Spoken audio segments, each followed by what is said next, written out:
सावधानी से सुनो। महाराष्ट्र के पंढरपुर में एक वैष्णव भक्त थे, उनका नाम था त्रिलोचन दास।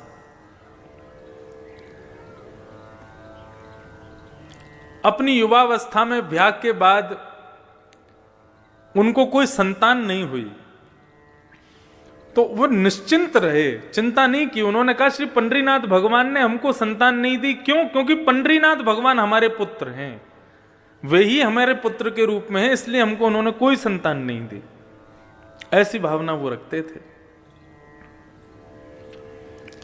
किसी वैष्णव संत की उन्होंने कथा सुनी, उस कथा में गौ ब्राह्मण संत सेवा, इसको सर्वाधिक श्रेष्ठ जान करके उन्होंने संत सेवा शुरू कर दी अपने घर में। तो रोज क्या करते थे, अपने घर के बाहर खड़े हो जाते। जो पंडरीनाथ भगवान, विट्ठल भगवान, पंढरपुर का नाम सुना है आप लोगों ने? पंढरपुर में भगवान कृष्ण का अद्भुत मंदिर है। वहां पर भगवान कृष्ण दोनों कमर पर ऐसे भुजा रख करके और ईंट के ऊपर खड़े हुए हैं। उनका नाम है विट्ठल, श्री विट्ठल भगवान, भगवान कृष्ण का ही स्वरूप है। एक पुंडलीक नाम का उनका भक्त था। वो अपने माता पिता की इतनी सेवा करता था कि उसकी सेवा से प्रसन्न होकर के भगवान उसको दर्शन देने गए। जब द्वारिकाधीश उसको दर्शन देने गए तो भगवान के अंग से निकलने वाले प्रकाश, भगवान के इत्र की सुगंधी, भगवान के आभूषणों की खनक से वो बड़ा चिंतित हो गया और कहने लगा, कौन है भाई इतना प्रकाश कर रहा है, इतनी सुगंधी आ रही है, इतनी गहनों की आवाज आ रही है, कौन है? तब लक्ष्मी जी ने कहा, पुंडलीक, भगवान आए हैं तुमको दर्शन देने। वो अपने माता पिता के चरण दबा रहा था। तो उसने कहा, मैंने तो बुलाया नहीं भगवान को, क्यों आए हैं? बोले, भैया तुम्हारी माता पिता की चरण में भक्ति इतनी दृढ़ है, उसको देख करके भगवान आए हैं। तो बोले, इनको पाने के लिए थोड़ी करता हूं, अपने माता पिता को सुख देने के लिए करता हूं। लक्ष्मी बोली, जिसके द्वार पर भगवान जाते हैं वो भगवान को आमंत्रण करने के लिए सिंहासन देता है। ठीक है तुम सेवा कर लो, लेकिन भगवान को कोई आसन तो दे दो खड़ा होने के लिए, बैठने के लिए। पुंडलीक बड़ा चिंतित हो गया, ये और मेरे सिर पर बला आ गई है। भगवान को बोल रहा है, बुलाया है नहीं, अपने आप बिन बुलाए मेहमान बन के आ गए, अब घर पे और बैठेंगे मेरे आके। तो अब उसको कोई आसन नहीं मिला, तो पैर दबाते दबाते उसको एक नीचे ईंट मिली, तो उसने ईंट को खिसका दिया, ले लो आसन, खड़े हो जाओ इस पर। रुक्मणी जी को गुस्सा आ गया, भगवान का हाथ पकड़ लिया, बोले बिल्कुल नहीं रुकोगे यहाँ पे, ऐसा अपमान करने वाले भक्त के यहाँ रुकेंगे हम? भगवान के नेत्र सजल हो गए, बोले अब तो इसको दर्शन देके ही जाऊंगा मैं, ये जब तक सेवा से मुक्त नहीं हो जाएगा तब तक यहीं खड़ा रहूंगा। और जैसे कोई प्रतीक्षा करता है, किसी का इंतजार करता है, ऐसे ही भगवान उस ईंट पर खड़े हो गए, दोनों भुजाओं को कमर पर रख के। आज भी वो पंडरीनाथ भगवान आज भी ईंट पर खड़े हैं। ऐसा अद्भुत मंदिर पूरे भारत में नहीं है। प्रत्येक मंदिर में आपको दूर से दर्शन होगा, लेकिन केवल श्री विट्ठल भगवान का मंदिर है जहां पर भक्त भीतर जाकर के पंडरीनाथ भगवान को गले लगा सकते हैं। गले लगाओ तब वहां से बाहर जाओ। जब गले लगाते हैं तो भगवान की इत्र की सुगंधी पूरे हमारे अंग में आ जाती है। इतना सुंदर मंदिर है, अद्भुत। तो पंडरीनाथ भगवान को त्रिलोचन जी अपना पुत्र मानते थे, ये कथा में बोल रहा था। त्रिलोचन जी ने संत सेवा शुरू कर दी, तो पंडरीनाथ भगवान, श्री विट्ठल भगवान के जो लोग दर्शन करने जाते थे सबको बोलते थे, प्रसाद पाइए, प्रसाद पाके जाइए, प्रभु प्रसाद पाके जाइए। अच्छा, एक मैं नियम आपको बता के जाऊं। इस कथा के जो मुख्य आयोजक परिवार हैं, इस कथा के रूप में हम आपको कुछ दे पाए नहीं दे पाए, ज्ञान दे पाए नहीं दे पाए, हमें नहीं पता आप कितना ले पाओगे या हम क्या दे पाएंगे। ये मन का भाव है और मन से एक भाव प्रकट हो रहा है। पूरी करने की जिम्मेदारी अपने ऊपर रखना भी नहीं। जो यजमान परिवार है उनसे कह रहे हैं हम, भगवान पे ही छोड़ना, वही पूरा करवाएंगे। लेकिन हो सके तो इस नियम को आप शुरू करवा देना। क्या? इस कथा के बाद हर हफ्ते का एक कोई विशेष दिन और उस विशेष दिन में भी यदि महीने की एकादशी का ही, एकादशी नहीं, द्वादशी का ही दिन यदि आप लोग रखें तो गुना में एक दो घंटे का इसी प्रातःकाल ब्रह्म मुहूर्त में पूरा परिवार उठ करके एक छोटा सा अन्न क्षेत्र करे। राह पर चलते हुए जितने लोग हैं सबको गरम गरम खिचड़ी और थोड़ा बहुत कुछ ना कुछ, ये महीने में जब जब द्वादशी आवे तो द्वादशी के दिन ये एक नियम इस कथा के एक फल के रूप में आप प्रारंभ कर दीजिए। और मैंने पहले ही कहा, उसकी जिम्मेदारी अपने ऊपर मत रखना, उसकी जिम्मेदारी ठाकुर जी पे ही छोड़ देना, बोले आप ही पूरा कराओ।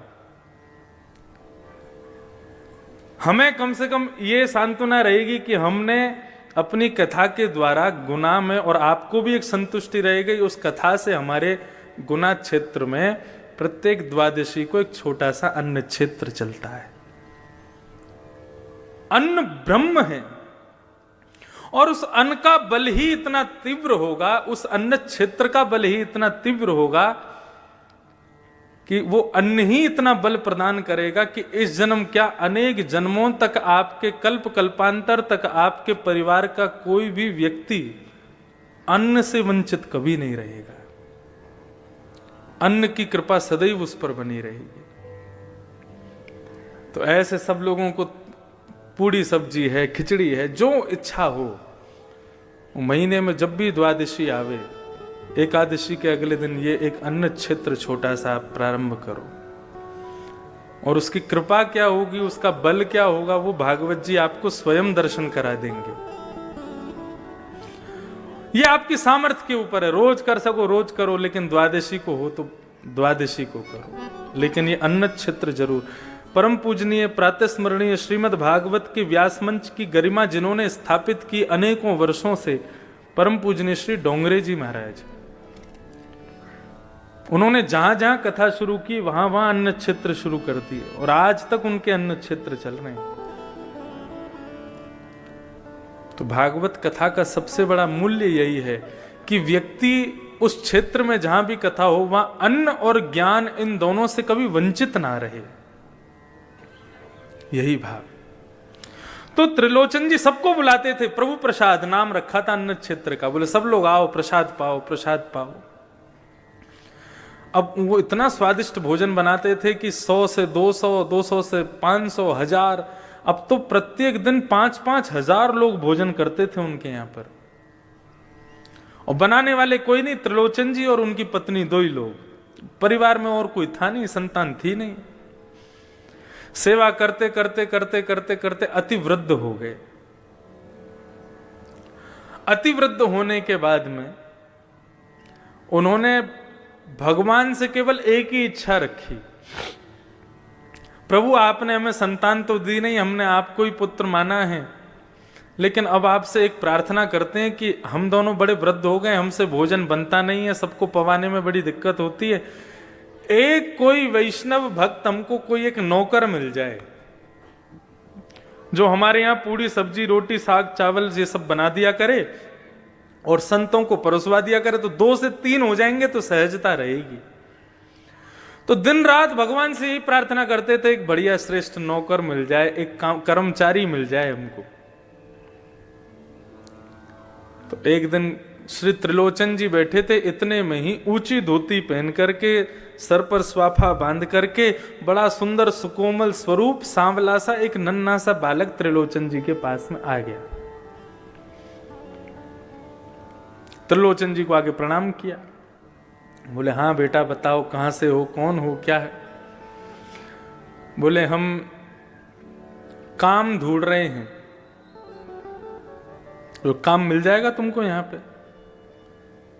लेकिन कर पाओगे हमारे यहां काम। बोले क्या काम करना पड़ेगा। बोले कुछ नहीं, सवेरे शाम रोटी सब्जी बनानी है, संतों को पवाना है। तो नन्हा सा बालक कहता है ये तो मेरा युग युगों का काम है, ना जाने कब से करता आ रहा हूं मैं, संत गौ ब्राह्मण की सेवा तो मैं जाने कब से करता आ रहा हूं। त्रिलोचन जी उसको देख के कहने लगे अभी तुम 3-4 6-7 वर्ष के तो दिखते हो और तुम कौन से जमाने से करते आ रहे हो। अब वो कैसे बता मैं, वो तो भगवान है, भगवान तो हमेशा से गौ ब्राह्मण संत सेवा करते आ रहे हैं।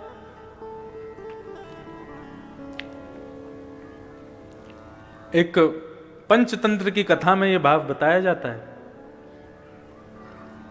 एक नदी के किनारे एक कुकर, ग्राम सिंह, जिसको साधारण भाषा में कुत्ता बोलते हैं, तो वो ग्राम सिंह गांव का शेर, वो ग्राम सिंह एक नदी के किनारे में रहता था, उसका पूरा परिवार उसके साथ रहता था। वैशाख के महीने में उसकी पत्नी ब्याई थी, बालक हुए थे बहुत सारे। तो एक दिन नदी में बाढ़ आ गई। जैसे ही बाढ़ आई तो बाढ़ आते ही इतना पानी आया कि उस ग्राम सिंह के बच्चे जोर जोर से चिल्लाने लगे, अरे बाप रे, इतना पानी तो हमने अपने पूरे जीवन में कभी नहीं देखा। तुम्हारा जीवन ही कितना सा, 1 महीना पहले तो तुम्हारा जन्म हुआ है, उसमें भी तुम क्या क्या देख लोगे। तो ठीक उसी प्रकार ये त्रिलोचन जी के पास में जो बालक आया वो कह रहा है, मेरा तो जन्म जन्मों का काम है, ना जाने कब से करता आ रहा हूं। त्रिलोचन जी हंसने लगे, बोले अच्छा नाम क्या है तुम्हारा? बोले मेरा नाम अंतर्यामी है। बोले वाह, बड़ा बढ़िया नाम है। तुम्हारे माता पिता कौन है? बोले मेरे कोई माता पिता नहीं है। बोले अच्छा, हमारे यहां काम करोगे? बोले कर तो लूंगा, लेकिन शर्तें हैं मेरी। त्रिलोचन जी बोले क्या शर्तें हैं? बोले सबका भोजन मैं बनाऊंगा, लेकिन मेरा भोजन आपको बनाना पड़ेगा। सबके लिए भोजन मैं बना दूंगा, लेकिन मैं अपने हाथ का बना हुआ भोजन नहीं पाता। ठाकुर जी पूरे विश्व को अन्न प्रदान करते हैं, पूरे विश्व को दाल चावल रोटी सब्जी सब देते हैं, लेकिन ठाकुर जी का भोग हमको ही बना के रखना पड़ता है। ठाकुर जी बोले सबको हम पवा देंगे, लेकिन हमारा भोग आपको बनाना पड़ेगा। त्रिलोचन जी बोले ठीक है, छोटा सा बालक है, छोटा सा इसका पेट है, 2 रोटी में पेट भर जाएगा। दूसरी बात, बोले एक और शर्त है। बोले क्या शर्त है? बोले कि हम 2-4 रोटी नहीं खाते। बोले कितनी खाते हो? बोले 2 सेर आटे की रोटी खाएंगे हम।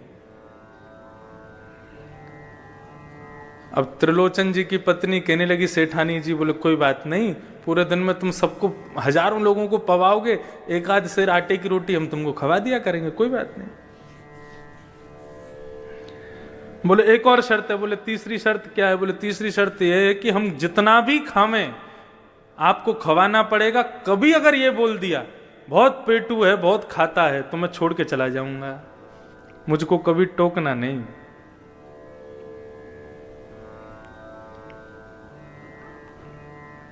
बोले नहीं, हम क्यों टोकेंगे, हम कभी नहीं टोकेंगे। भगवान की लीलाएं बड़ी अपरंपार हैं। आप लोग कभी उदयपुर की तरफ जावें, राजस्थान, तो वहां हमारे श्री गोवर्धन नाथ भगवान विराजते हैं, श्रीनाथ जी। उनका स्वरूप कैसा है? एक भुजा ऊपर, दूसरी भुजा कमर पे। सबने चित्र में तो दर्शन किए, लेकिन मध्य प्रदेश छत्तीसगढ़ के लोगों को बहुत कम पता है नाथ द्वार के बारे में। तो वहां श्रीनाथ जी का मंदिर है, और श्रीनाथ जी के मंदिर में ही श्रीमद जगत गुरु वल्लभाचार्य जी के सेव्य ठाकुर जी, हजारों वर्ष पुराने ठाकुर जी हैं। इतने से लड्डू गोपाल हैं, हमारे अंगुष्ठ के बराबर के लड्डू गोपाल। उनका नाम है नवनीत प्रिया। नवनीत कहते हैं मक्खन को, प्रिय कहते हैं उससे प्रेम करने वाले, नवनीत प्रिया। तो श्रीनाथ जी का जो भोग लगता है, वैसे ठाकुर जी की भोग की पद्धति ऐसी है कि पूरी रसोई की जितनी सामग्री है वो सारी सामग्री ठाकुर जी के मंदिर में रखनी चाहिए। कैसे? भगवान के मंदिर के आगे पत्तल रख दो, नीचे ही किसी बढ़िया स्टूल पर पत्तल रख करके उसी में कड़ी की भगोनी, उसी में सब्जी का भगोना, उसी में ही रोटी सब्जी सब एक साथ पधरा दो, सब में तुलसी छोड़ दो, कक्ष बंद करके 20 मिनट के लिए ठाकुर जी को भोग लगाने दो। वो नहीं हो सकता तो थाली ठाकुर जी की लगाओ, थाली में ठाकुर जी का भोग लगा के फिर उस थाली को पुनः सब में मिला दो। ये भोग की प्रक्रिया होती है। तो नाथ द्वार में रसोई की सारी सामग्री श्रीनाथ जी के सामने आती है, फिर ठाकुर जी भोग लगाते हैं। लेकिन जो वो छोटे से नवनीत प्रिया जी हैं, वो अपनी गद्दी के सहित उठ करके रसोई में जाते हैं, वहां जाके भोग लगाते हैं। अच्छा, ठाकुर जी के भोग में एक नियम है क्या? मिष्ठान जो है, मीठा जो है, वो ठाकुर जी की तरफ होना चाहिए। जैसे आपने पूरी थाली लगाई तो ये जितनी भी खट्टी पदार्थ हैं या नमकीन पदार्थ हैं, दाल चावल आदि, इन सबको दूसरी तरफ रखो। मिष्ठान जो है वो ठाकुर जी के आगे सबसे पहले वही रखो, मीठा। ठाकुर जी पहले मीठा खाते हैं, उसके बाद फिर कुछ नमकीन खाते हैं, फिर मीठा खाते हैं, फिर कुछ नमकीन खाते हैं। ऐसे ठाकुर जी का नियम है। तो नवनीत प्रिया जी जो इतने से लाल जी हैं, ठाकुर जी हैं, उनको रसोई में ले जाकर के भोग लगाया जाता है। तो उनका नियम है सबसे पहले मिठाई रखी जाएगी, उसके बाद में पापड़ रखे जाएंगे, उसके बाद में नमकीन रखी जाएगी, उसके बाद में दाल चावल रोटी ये सब रखे जाएंगे। तो एक दिन पुजारी जी से गलती हो गई, ठाकुर जी की सिंहासन के आगे उन्होंने कड़ी रख दी, मिठाई की जगह कड़ी रख दी, और कड़ी रख दी और मिठाई रख दी दूर कहीं पर, मिष्ठान खीर आदि कुछ होगा। और जैसे कपाट लगा करके पुजारी जी चले गए, 20 मिनट बाद जब कपाट खोल करके देखा तो सिंहासन पर ठाकुर जी हैं ही नहीं। अब इतने से गोपाल जी उनको कहां ढूंढे, साग सब्जी दाल चावलों में ढूंढ रहे हैं, उनको मिल ही नहीं रहे। सब जगह खोज लिया, नहीं मिले तो फिर छन्नी मंगाई, और छन्नी मंगा करके सारे रस पदार्थों को छाना गया। कहां गए ठाकुर जी?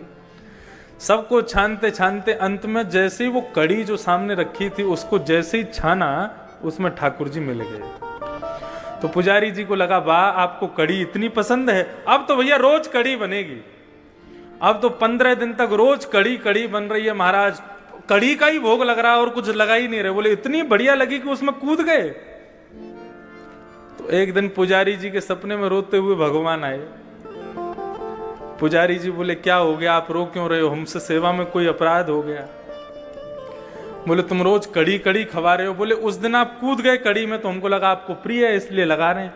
बोले मुझे कड़ी प्रिय नहीं, मैं तो खीर खाने जा रहा था तो बीच में कड़ी पड़ गई, उसमें ही गिर गया मैं। बोले कड़ी नहीं खीर का भोग लगाओ। तो ये सब अनुभव आपको भी होंगे यदि भाव से सेवा करोगे। तो त्रिलोचन जी ने कहा, त्रिलोचन जी से भगवान ने कहा कभी हमसे ये मत कहना बहुत पेटू है बहुत खाता है, यदि कहा तो हम चले जाएंगे। हमारे ठाकुर जी आते हैं हर कथा में, इतने से है श्रीनाथ जी, श्री गिरधर लाल, अभी उनका उत्सव चल रहा था। अभी सुबह आस्था भजन पर भी वो चल रहा है 11 बजे से लेकर के 3 बजे तक। तो 11 से 1 बजे तक अपने घर पर आप कथा सुनो, भोजन पाते जाओ, और 1 बजे फिर यहां आ जाओ, 2 बजे से फिर यहां सुनो। तो उनका उत्सव हम करते हैं हर वर्ष। इतने से ठाकुर जी और उनका 56 भोग लगता है, विशाल पाते हैं ठाकुर जी को भोग। 3 चीज बहुत प्रिय है ठाकुर जी को। सबसे पहला श्रृंगार, अच्छे अच्छे श्रृंगार हों, अच्छे अच्छे अलंकार हों।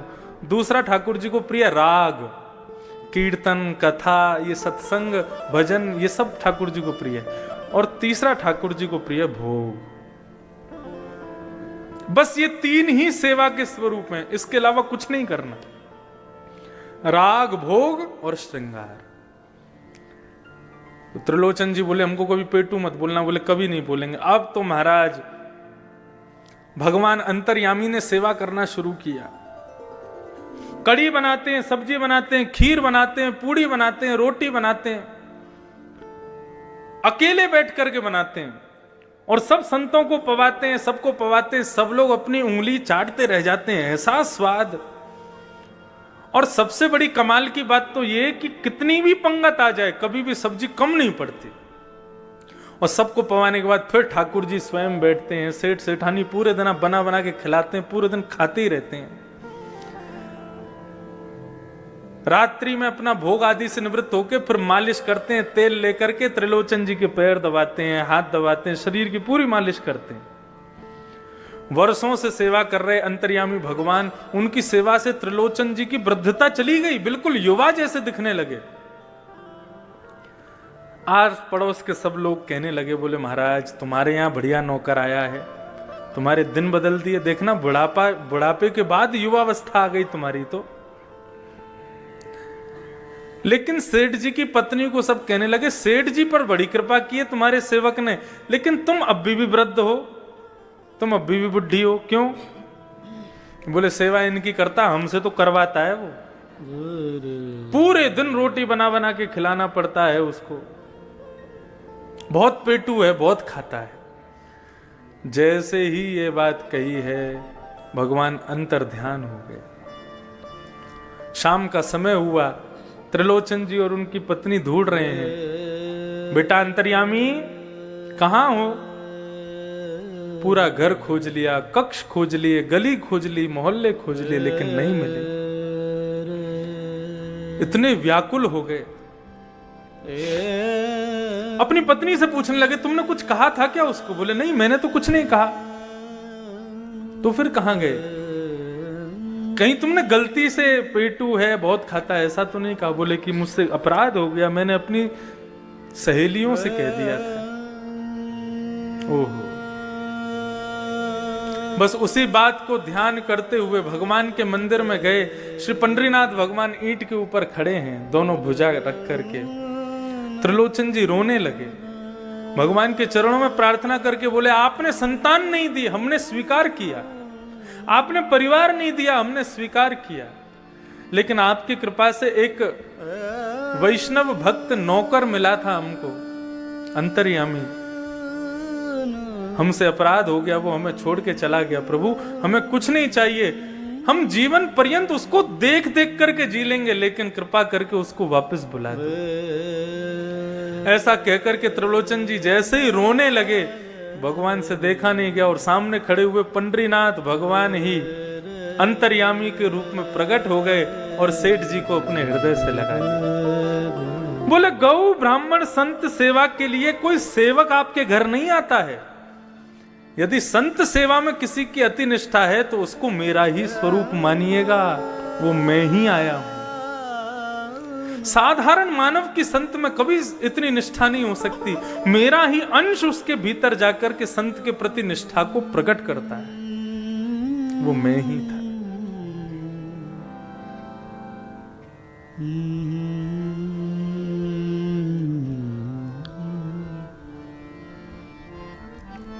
तो ठाकुर जी के प्रति ये प्रेम भाव, ये श्रेष्ठ भाव